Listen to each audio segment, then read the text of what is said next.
I don't know about you, but I've got a list of places I want to visit. Once I get back on the road, I've started to put together a list of places around North America that I want to go to. And I don't know how you go about doing this, but I've just started creating a list. Anytime I see a video or watch something on YouTube and I come across a place that I want to visit, I just make a list of it.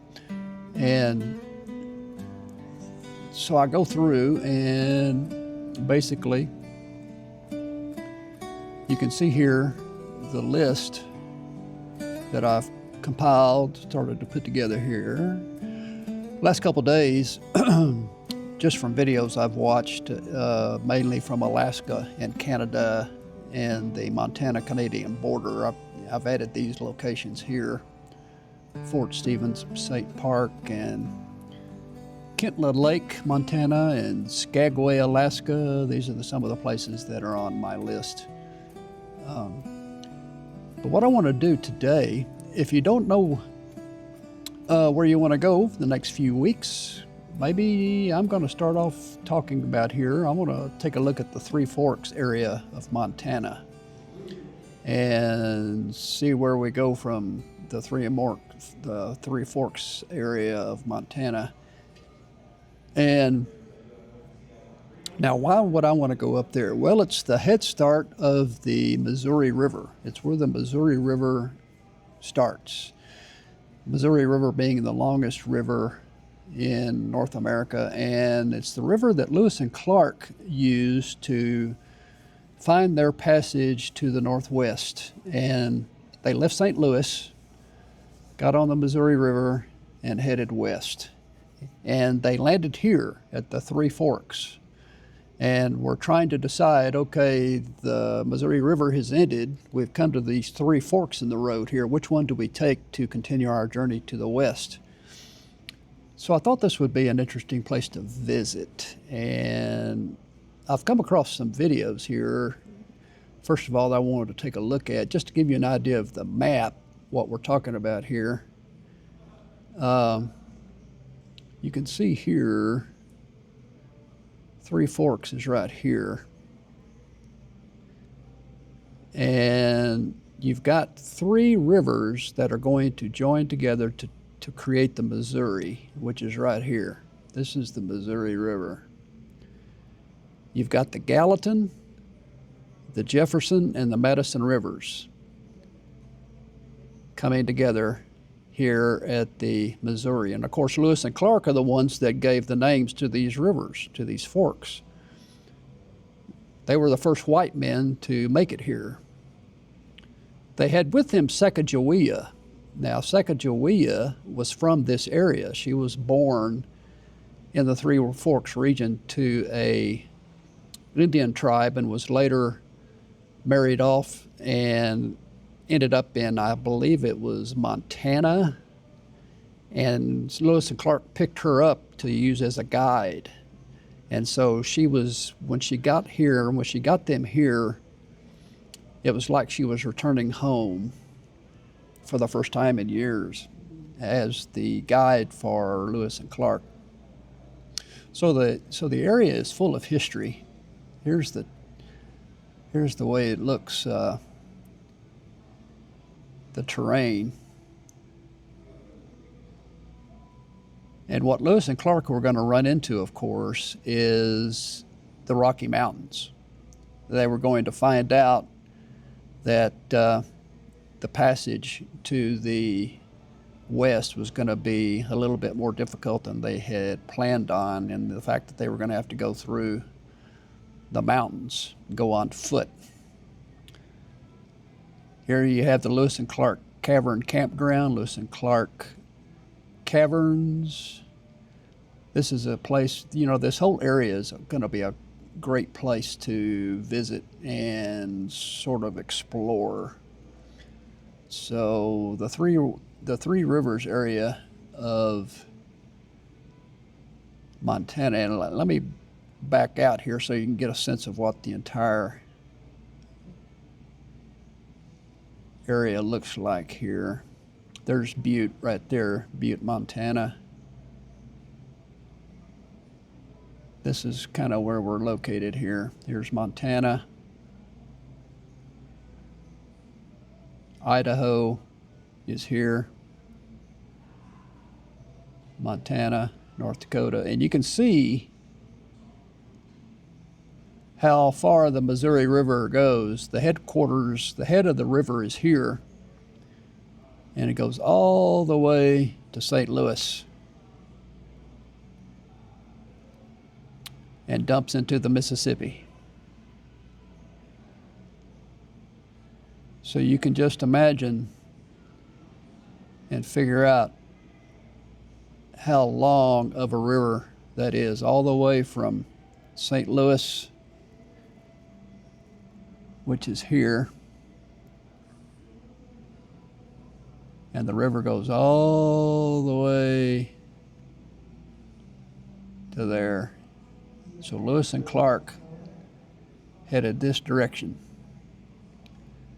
and ended up here at the headwaters of the Missouri, where they hit the three forks and were trying to decide which way do we go. Well, they decided to take the Jefferson River further west, which is this one here, which they named for Jefferson, who was president and supporter of their expedition. And so they ended up on the Jefferson River to see if they could continue their passage to the west. Well, let's watch a little. I found some videos here we might want to just take a glance at. Listening to America. I'm now at the Three Forks, at the town of Three Forks, Montana. And this is where the three main tributary streams that form the Missouri come together. Not far from Bozeman, not that far from Butte, right along I-90 in western Montana. The river you see below is the Gallatin, which was named for the Secretary of the Treasury, French-speaking Swiss-born Albert Gallatin, who, by the way, was one of the nation's earliest experts on Native American language taxonomy, on the classification of languages. Like Jefferson, he was fascinated by this, partly because he wanted to know the origin story of natives. And if you could see that certain tribes shared language groups, you could begin to sort out the great migrations. And there was hope that in collecting all these vocabularies and comparing them, we might also be able to know something about they've always been here, and that the Bering is, and just Jefferson's closest ally, arguably best friend, Secretary of State, and then became the fourth president of the United States once Jefferson retired in 1809. And then over here is the Jefferson River, named after, of course, the illustrious third president of the United States, the patron of the Lewis and Clark expedition, the mentor of Meriwether Lewis. Lewis lived with Jefferson for more than 2 years in the White House before he began his historic tour.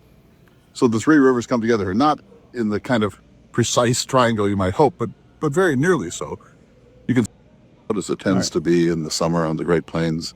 We're going to move forward here a little bit, and he's going to show a little bit of the landscape surrounding the Three Forks. Coming from my right, your right, and moving up right in front of me from that little situation with the big island sandbar, moving this way, and is going to connect with the Missouri River just over there. You can just barely see it in that gap.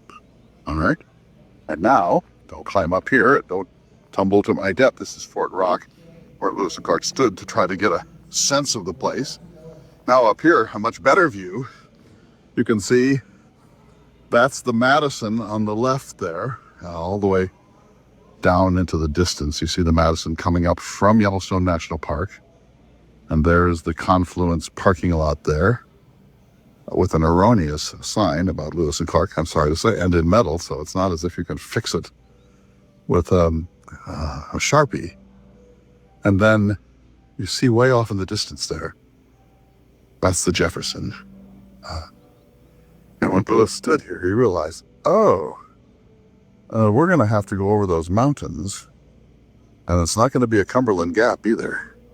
These are serious mountains, and he knew that there would be fatigue and suffering before they got the navigable waters on the other side. Yep.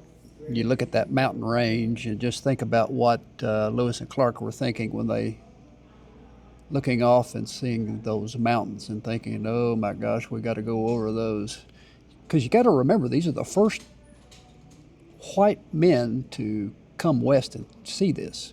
They were the first ones to see this typography, this geography, the first ones to see the Rockies and what was going to have to be climbed over and walked through to get further west to find that Northwest Passage. We forget that they were the first men to set eyes on this entire area in North America. First white men, I should say. Well, let's see. I was going to also show I found a aerial view.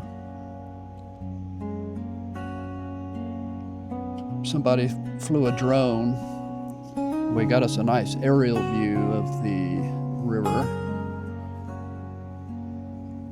And as you can tell, it's a beautiful area.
Well, as you can see, it's going to be a beautiful area to explore.